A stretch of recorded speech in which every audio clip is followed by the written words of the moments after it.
ឡើងទេទុកឲ្យដីចុះមកគេលួចបាត់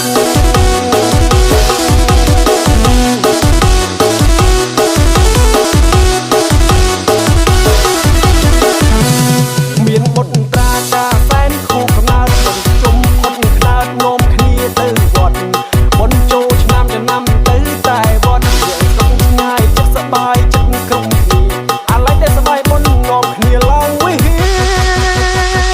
ចុះមកជើងទូទេព្រោះគេលួចទៅបាត់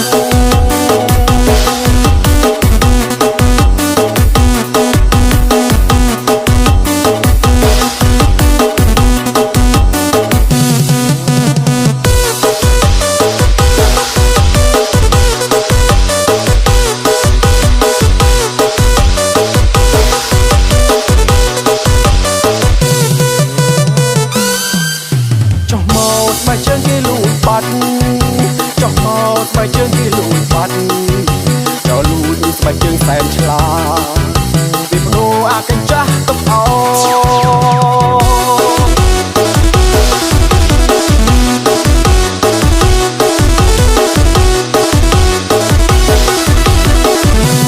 ទៅបនការពីស្បែកជើងល្អល្អ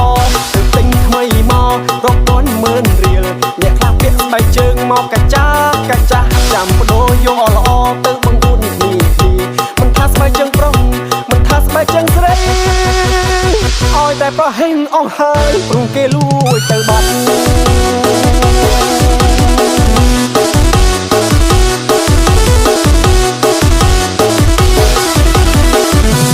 ផឹកស្រាសើបតាមរោគស្បែកជើងតាំងពីត្បូងដល់ជើងគ្មានសម្រាំងបានម្ដងពីស្បែកជើងយើងនៅនឹងជើងគេពាក់ត្រីខ្លែងឡើងៀងសួរស្បែកជើងវិញផងគេស្រែកតបមកថាมันបានលួចទេប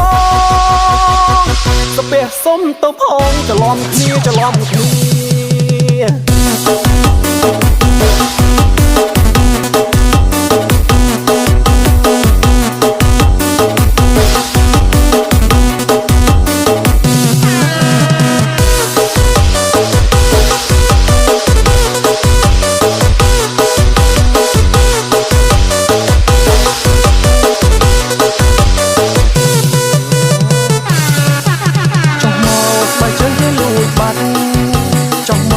បើជើងគេលួចបាត់